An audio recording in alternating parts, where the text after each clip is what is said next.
So welcome everybody to our first edition of the Visionary Talks, Inside from the Outside. We have an hybrid formula today. We have a lot of people here in the room in Amsterdam, but we know that a lot of people actually are joining online. So welcome everybody. Good morning, good afternoon, and good evening, wherever you are in the planet. I believe it's actually one of the occasions where we look at outside in perspective and cross-pollinating from different industry, different leaders, in order to really propel ourselves with inspirations, with emotion, and also with a kind of a catalyst in terms of what actually are the topics that we think are challenges for us, but it might be that actually other industry and other company, they faced in the same challenges. So we are really happy to do this for the first time. And as you can see here, we are experimenting with the podcasting for the first time in HOYA. So very, very excited. But without further ado, I wanted to introduce our guest today. So ladies and gentlemen, brace yourself for an encounter with a powerhouse of innovation and leadership, a person whose career reads like an inspiring novel of resilience, creativity, and unyielding dedication. Our guest today is not only a dynamic marketing and product manager executive, but also a visionary who has consistently driven customer centricity, innovation, and growth across healthcare and B2C. Her journey spans multiple industries where she has tackled complex challenges with a remarkable ability to build diverse teams and foster a spirit of collaboration. Her passion for solving intricate problems is matched only by their dedication to aligning business' goals with a profound sense of social responsibility, always putting people, planet, and patient first. Beyond her professional achievement, she leads a vibrant and active life, of course, a marathon runner and an advocate for healthy living. She draws her personal oxygen from physical activity and instills the values of resilience and positivity in her three sons. Whether it's a boardroom or a running trail, she embodies a just do it mentality, approaching every challenge with an unwavering determination and boundless optimism. Prepare to be inspired by this incredible journey and insight of a true leader.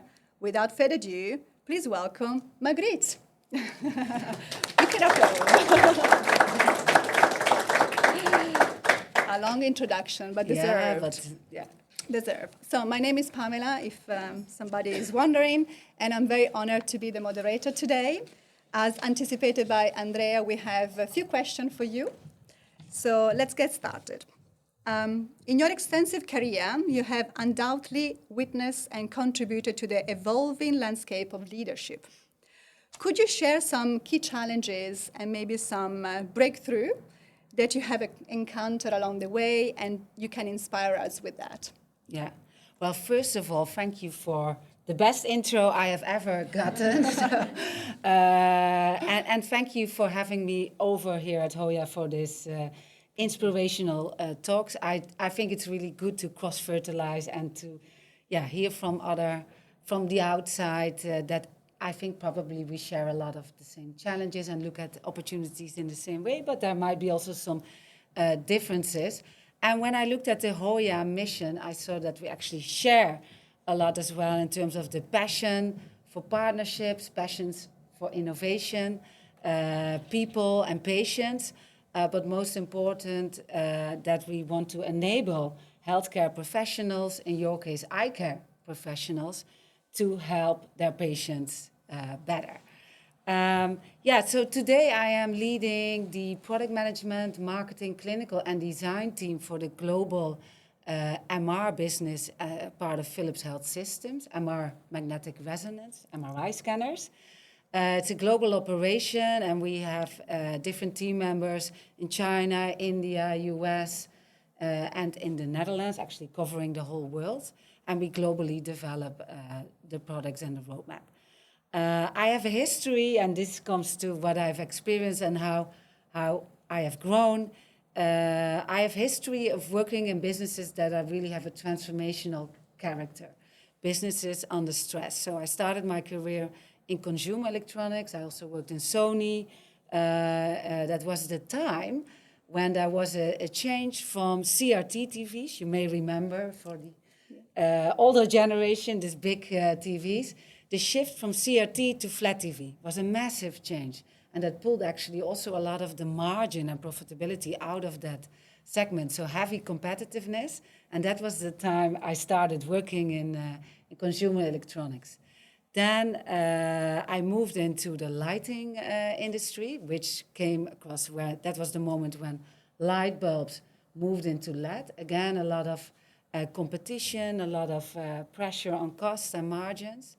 Then I moved to domestic appliances, where we actually integrated different companies, acquisitions, companies where we face actually a very plural supplier landscape, low quality products. So you have to imagine almost 60% of the high-end products were returned. So you can imagine massive challenge at hand. And now I joined the health systems part of Philips almost 4 years ago. And the healthcare industry in general is a system that's under stress. Costs have increased, but patient volumes have doubled. There's a need for better care, actually. So there's more chronic cases that ask for better treatment. So that puts the whole healthcare system under pressure, and thus also the solutions that we bring. And I sometimes ask myself, how do I end up always in this kind of challenging businesses? But I concluded that that is also what brings out the best in me. So I've learned from already my start in consumer electronics that at the moment that you are challenged and your results are not that shiny, so you face degrowth, you face low margins, then actually you see good leadership, but you also see bad leadership. So I learned then on a young age already to see, okay, how do leaders react when the results are under pressure? And that actually taught me so much also on different leadership styles. And I concluded myself as well that this challenging environment can either take the best or the worst out of you. And for me, it actually gave me the best. So I like that challenge. And I learned a lot with that. Right. So I think that part of challenging conditions, how do you keep orchestration, how do you keep vision as well? Because at the moment, there's stress in the business, the pressure on result increases. And there's a tendency to go for shortcuts. But I believe leadership is indeed, if you have a vision and if you know what your longer term goal is, can even be your 2 to 3 years horizon, things will not turn around within 1 month. So having a vision and having clear where you want to go, keep calm and rally the troops around that goal, I think is very, very important. Very important. Thank you. And you touched upon good leadership or bad leaderships. So what actually qualifies a good leader in your view? And especially in this environment that you just described. Yeah, I think a good or bad leadership, you can be sometimes a good leader or a bad leader, so that can also be in one leader. But I think also after the pandemic, or actually the digital transformation that we have experienced across industries, and the fact that we moved as well to more a remote working environment, like now we have a lot of people online, put also forward the ask for leaders to be much more inclusive and respectful to different personalities and have codes of conduct. Because you will notice, I actually experienced it when we first all moved to virtual meetings during the pandemic. You could very clearly see that there's some personalities, and I'm also like that, very red, very vocal, that then if you're in a digital team meeting, immediately take all the voice. Well, then you start to realize, okay, that doesn't work anymore because we're not in one room together.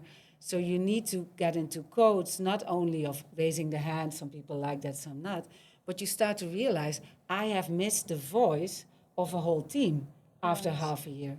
And you also experience that you need to be inclusive to different cultures. So in different cultures, saying no is not a habit. in different culture, you may not speak up that loud in the beginning, but there's actually a great idea which we have not heard.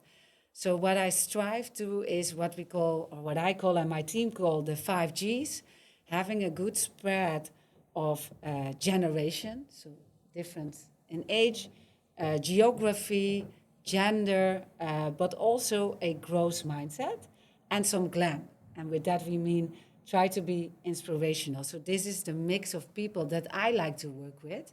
And I think I've compiled now a team of people that is reflecting that, and why it is so important to have this, what I would call diversity of thought, is because I really believe if I act on my unconscious bias, which I tend to, in general, we tend to favor people or hire people that are mini-me's or that have similar traits, because then you see some relationship. And I stretch myself to say, I don't want to do that, and open up for different opinions, different visions, because otherwise I will become too narrow-minded. I will not grow myself if I don't open up for different views. Yeah. Fantastic. Thank you for that. And you have touched upon inspirations and inspiring.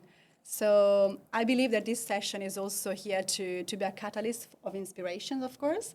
And especially the leaders, they are looking into inspiration in many ways, whether they are books or whether are TED Talk or whether they are environmental differentiating. Where do you actually find your inspirations on your daily basis, whether it's professionally or even as a mom, in your private life? Yeah, for me, I get my inspiration from sports a lot. So one of my favorite persons is Sifan Hassan.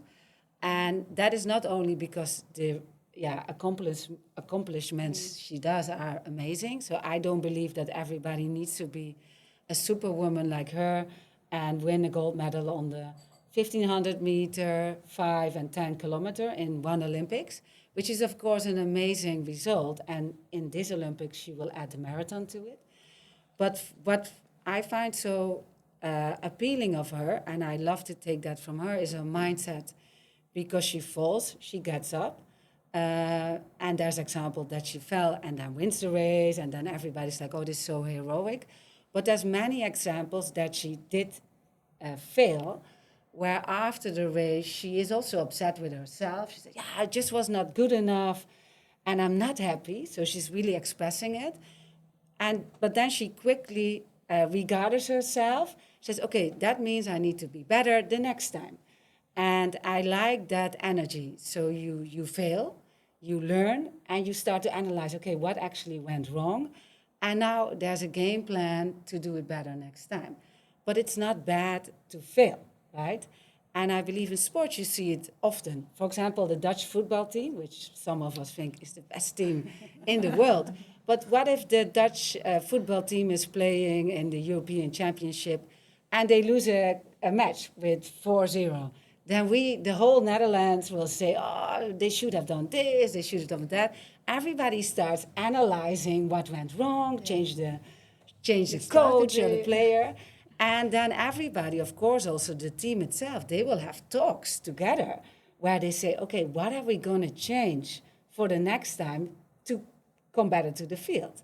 And I think in business somehow, this doesn't always apply. So we lose market share, or we have a very bad month in terms of order intake. Then we also come to the conclusion it was not so good, but we're actually not that explicit. So you see that, and also personal interests start playing a role. Yeah, it was not my part of the equation. And I think that's always interesting, like why in sports, or if you're in the military, we really act as a group, and we also admit, was not good enough, I need to be better. And in business, it's a little bit more complex. But I like to take that, and I truly believe that in the combined effort, we can win again.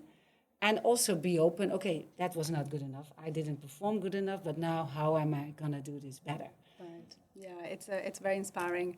There is a very famous talk from Denzel Washington, which is called fall forward, Yeah. which is extremely inspiring. Sometimes I'm rewatching it like every month to inspire myself and to get the energy out of it. Bless you. You touched upon working as a team, whether it's a team in professional lives, but also at home.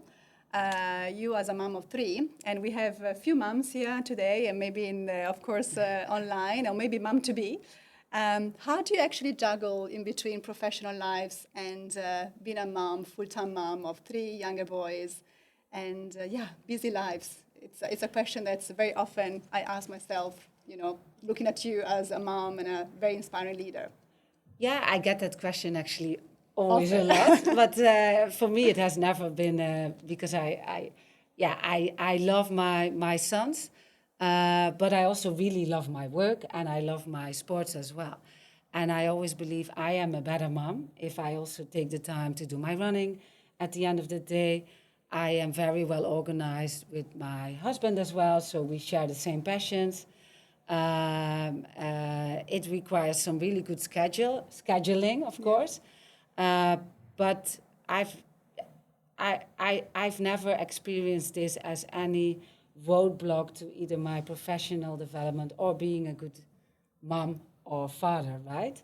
And I think it also has to do with confidence.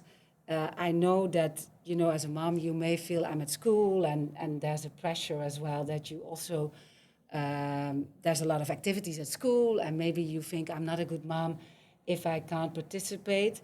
I try to not be bothered by that. I really enjoy being with my sons, but I also really enjoy being at work.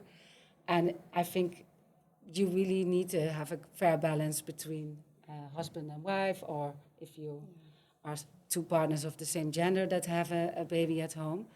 But I think there's also more that you can do. There's a lot in your mind, and there's a lot of complexities that you create in your own thinking as well. What if I don't do this? Am I then a bad mom? Or if I'm not showing up at work, or I'm too late, am I then a bad leader or employee? I like to indeed show and not tell. So I believe I can perform very well on all fronts. So I think it's actually not that complex, but I think the complexity is what you create yourself. But you do need to create those energy moments where you do make trade-offs. So I, for example, never have dinner with the kids. My husband is actually a very good cook. So I say, okay, then you have your meal that is cooked very well, and then I go out for sports. Right. So then some people may say, oh, but do you not regret that you don't have dinner with your kids then? Okay, yeah, but that's the compromises that I make, and I spend other time with them. Yeah. So it's about compromises and not feeling bad that you did do that. Right, and good balance, of course, and teamwork always as at work and at home. And thank you for that. You talk about organizing, right? So organizing your life around your children and your professional lives. And speaking of Philips, there was a huge organization change from the bulb or home domestic electronic, and now is a medical company. And of course, at HOYA, we are also a medical company, health tech company. So what was, in your view, the reason to success for Philips, actually, to switch so drastically? So obviously now it's very much patient-centric, consumer-centric, and customer-centric, which is something that we resonate a lot with us.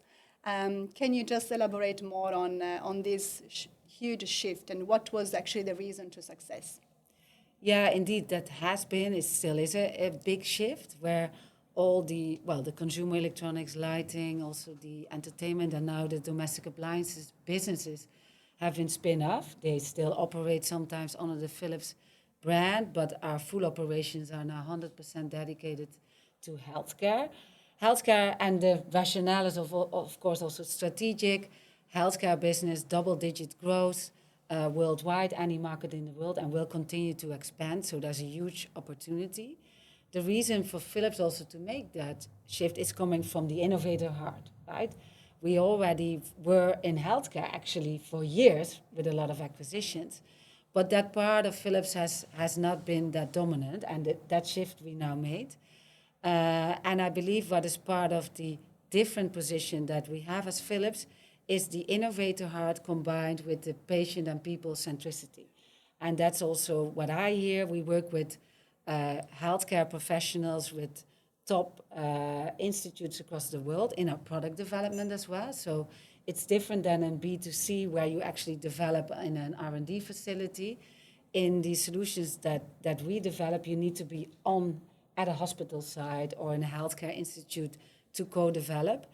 And what we hear and what we also strive for is really this patient, people centricity, approaching it in a human-centric way. And it's the people, our clinical team, for example, the innovation team, that we also put at what we call innovation hubs, which are located near key hospitals, for example. And then we also hear, wow, Philips, you are really interested in the patient needs. While another model could be much more technology push, right, or price push. We also need to play that game, otherwise you don't have a business. But this patient centricity, human-centric approach combined with the innovation nature has been the formula on which we design solutions, and also the formula how we position ourselves, where we want to be differentiating, leading to an innovation and co-creation roadmap with our customers. So that's an important driver in the journey of Philips to have a significant play in healthcare. Thank you. It really resonates. You touch upon people and patient. So as a key pillar, obviously, for many companies, but especially here in HOYA, we have sustainability. So sustainability is obviously increasing as to a core component of our business. And we have 3 pillars within HOYA. We have environment, community, people, of course, and workplace. So we're quite interested to understand, how did you ended up embedding maybe sustainability within obviously the core business, and how seamlessly, for example, sustainability is now integrated into the value proposition, value generations. Sometimes we really want to move away from sustainability as a pillar or as a satellite, but how do we embed into the organization, especially from a product centricity standpoint, would be really great if you can elaborate on that. Yeah. For me, this is one of the parts where I have my own vision as well, and I applied that in the product development, because I really believe that sustainability, which is often also grouped with diversity and all the other corporate topics, and also in Philips we have different teams working on it. But over the years, myself, but also other leaders in Philips, I don't want to see it as we develop a solution or we bring something to market, and then we also say, now we also need to look at the ESG KPI, we need to look at the diversity KPI in hiring. I really see this as an and combination. So it's not an or an aftermath, but that is not that easy, right? So there's often the question, but if I design this with recyclable materials, it's going to be more expensive. And then what do I do with my margin KPI, right? So, and I believe that you can do it together, because there are cost benefits if you develop in a sustainable way, but you need to approach it in a different way, and you need to push the development team as well. So, for example, when I was still working in domestic appliances, we were working on domestic appliances with recyclable plastics, and the packaging we wanted to be also be fully recycled. Now then, the engineer said, okay, then all wires, so the whole machine had to be recycled, but that gave issues with, for example, heating, moist water usage. Appliances are used every day, it's like mass usage. And then it became this multi-million, 10-year project, and then we would be 100% fitting that criteria. And I said, okay, that is a no-go. But I said, what if we break it up, right? I think there's a way. What if we say, you start with only the lid of the specific appliance, and we start looking at what kind of suppliers are out there that deliver recycled plastics. In the beginning, they only had black, and it also looked a bit... it looked like weird. I said, okay, but I don't want to have any trade-off, because sustainability should not come at the cost of radiating quality. So you need to work with the supplier to have shiny plastics. I also want colors, and it needs to look premium, so sustainable and premium. So we did that actually in 2 years. We were able to have parts of the appliance in appealing, right? So no trade of plastics, and on packaging as well. They came with cardboard packagings, but if I'm then on the shelf in media market, it will not be the most preferred. So we worked, okay, make it attractive. And I think the combination then of responsible recycled materials with this criteria that I put to the design team, it has to also look appealing, actually became a better mix. On the other end, so today in healthcare, when I joined the MR business, we were already developing what we call an helium-free MR magnet. Now, in the healthcare business, the crisis or the need for sustainable solutions is inevitable. So you have to design for lower power consumption. You have to design for helium-free solutions as well. So our innovating team was already like, yeah, we think we can do this. Now you see the helium prices are through the roof. MR systems globally are responsible for 30% of the global helium consumption, so a big driver of a negative footprint. So we pushed the acceleration of that introduction, and that means that now healthcare facilities can run helium-free MR operations. And that equals also to a lot of cost savings because it's a 900 kilo lighter magnet, which means a lot of transport costs, a lot of installation costs are saved. And combination with AI, I believe digitization and sustainability come together because of AI, and we can do nowadays remote scanning, remote operations. You save travel costs, you save energy. So if you bring sustainability or actually responsible manufacturing as well as part of your value chain, you will be able to realize cost savings. So you actually are able to deliver better care for people and the planet. But you need to be continuously in your product development be on the watch out, because you can easily flip to the 10 years, 10 million project, which in the end will be more expensive to your end user, and that will not fly. Right. Yeah, very good. Thank you for that. Building on that, I think you talked about trust with your partner, which obviously is also part of our philosophy in HOYA. We build our, let's say, philosophy with partners and with eye care professional, with ethics and trust. So would you be able to express how those two components actually play the role in your career development and also in the partnership with your partner, whether they are hospital, whether they are, of course, a healthcare professional? How do you see those two components in Philips and yourself, of course? Yeah, I indeed, if you work with professionals, or in our case, healthcare professionals, or in your case, eye care professionals that deliver service to others, you have a big obligation.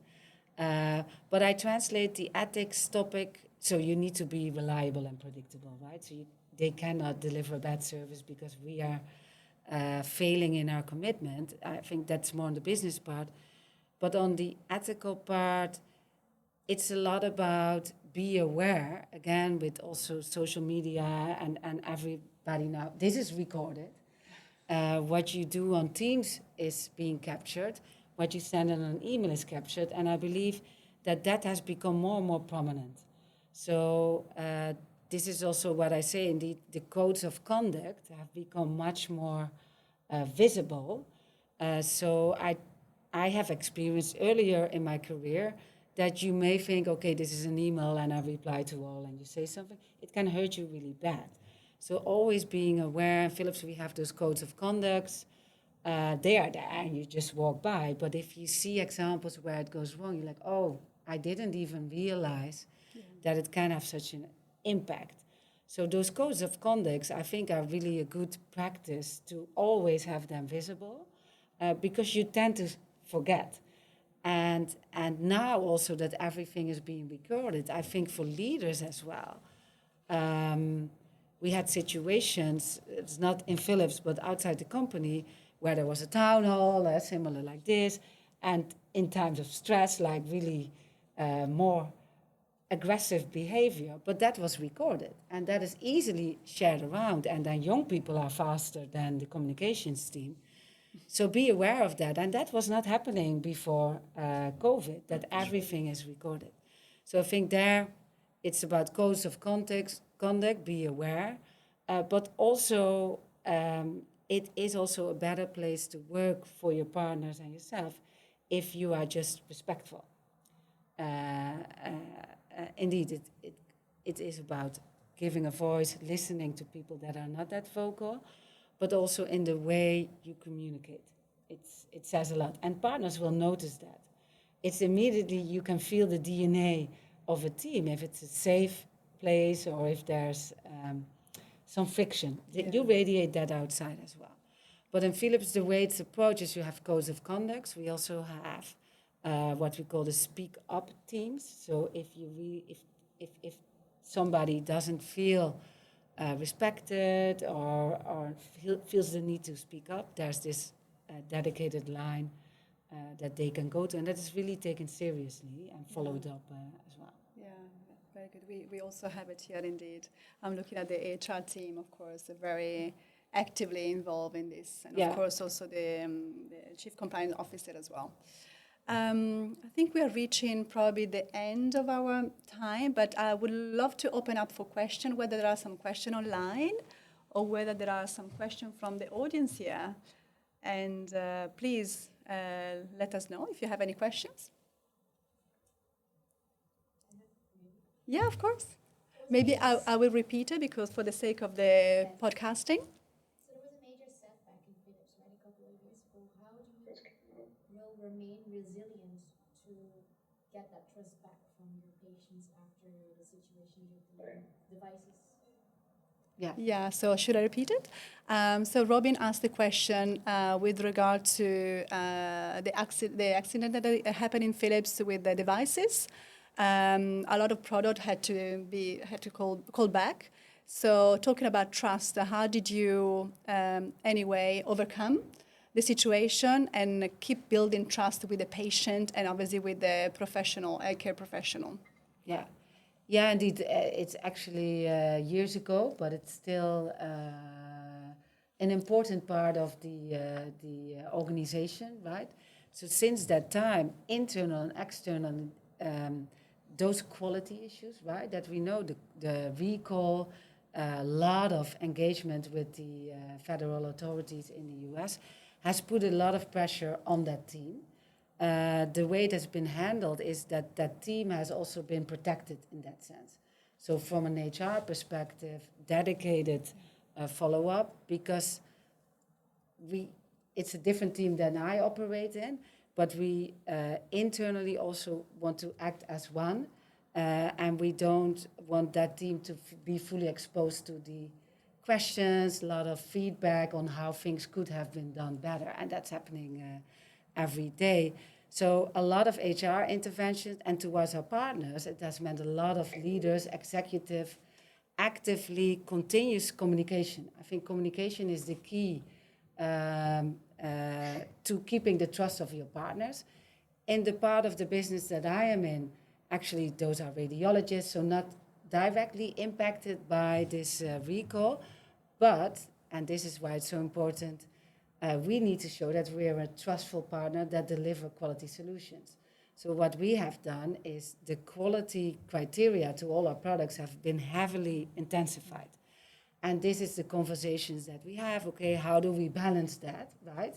But it's very important that in every interaction we have towards the external world with healthcare professional, that we show we have respected the quality guidelines and we deliver upon our commitments. I think this is the most important element of I can say that we have those quality guidelines in place, but the experience of our partners and patients with our solutions is what counts. For the patients that were impacted by the recall, we had also many patients actually calling us. I even if It's not recalled. I really, this solution is saving my life because it allows me to sleep at night. So the additional investments to making sure that the patient, as soon as possible, got an alternative device have been significant to make sure that patient care is continued, because that in the end is the most important. But it has been really a big impact on the Philips organization, and I see the benefits of that, because we talked about the shift that Philips has made from, we were active in healthcare but dominant in consumer electronics and lighting. That has been spin off, and this has amplified what is important in healthcare, and you will have that as well, is quality. And patient care puts different regulations than in non-medical devices. I assume are your devices classified as medical devices? Yeah, some of them, yes. So then you will see the rules are much different. And I'm actually happy that this quality mandate, the strict guidelines, allow me to be very confident that the solutions that I put forward are in safe hands with our patients. So that has helped us tremendously. But it's a journey that is still not finished. Yeah, I'm sure. Especially for brand reputation as well, Yes. right? Yeah. And communication, I think it played a big role on being transparent and, of course, keeping the trust and the partnership alive, especially in bad times. So we also had recently an hiccups in our hand, cybersecurity, IT. And we've been very transparent with our partners. We've been extremely communicative, and I think it really appreciated, and it paid off despite the, obviously, downside of the situation. So I think you're recognizable. Yeah. Yeah, and on that note, communication is key, right? So in your own customer group, they may not been affected by bigger things, but what I've learned as well, sometimes specifically when you deal with authorities, we tend to say, okay, we first finish that fully with the authorities before we give a response to our customer. I have learned you always need to keep them updated. You can also be open and say, we're now investigating, your shipment we are not sure when your shipment will come, we think it's going to be in 2 months. So making sure that you always communicate is more important than having the final definite answer. If you have a silence period, it's never good. Very true, very true. Thank you. Any more questions from the audience online or here? Please. I actually have a super general question, but I will try to make it specific. Where do you think the healthcare industry is going? What would be the first two things comes to your mind that is changing in the industry? Yeah, so to repeat for the podcasting, where do you think the healthcare industry will go directionally? I think two things. The first is on patients or people, and the second one is on digitization and automation, so informatics. The first one on people, we try to come to a term because it's not consumers that we deal with, but what you see is that people or patients become much more in demand, right? Much more in control. You can Google, right? So if you think I have a certain disease, you Google. It's never a good idea. I would not advise anybody to do so. But globally, right? So patients are becoming more and more demanding and more educated. So, and they are going to define the solution that they want. So they will go, we hear that already more often, go to a hospital and say, I want to be scanned in the big bore scanner because I'm anxious. So they have educated themselves. So, and I think this is where you are probably already more active towards the end user, but we are a lot working with our radiologists, healthcare professionals. But the fact that that shift will come, so people, consumers becoming patients, will become much more in control. What we see a big growth is, for example, in the out-of-hospital segment. So specifically in the US, it will come to Europe as well, and it's growing private clinics, screening clinics. People pay $2,500 for a whole body screening. Now, why do they do that? Not only because Kim Kardashian who can afford that. It's about peace of mind that there is nothing wrong, or prevention that you will not be late diagnosed on cancer, for example. And that is a huge trend. And it's also a big trend because out of hospital, that means that hospitals face too big volumes. So they also need to move the less difficult cases to the out of hospital setting. So I foresee maybe 20 years from now that you may actually near the shopping center have diagnostic, you have treatment centers. And that puts a criteria to us to say that means big machines can no longer be the future, because you need to make as easy as you go to the dentist to get a big quick picture of your tooth. That's how easy it will have to be to get for example, an insight on your body. So the patient, consumers will be in control. Next to that, to allow for that as easy as I go to the dentist to get a diagnosis, is digitization. So AI is already fully throughout all our solutions, AI is inevitable. AI allows, for example, for faster scanning, speeding up workflows.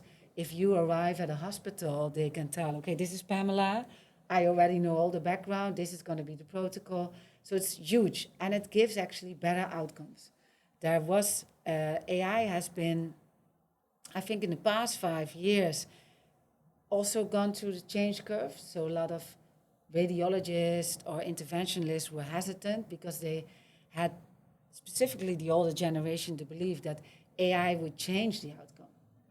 But it's not a makeup, but actually AI is able to have the source image and then amplify what is really there and take out the noise.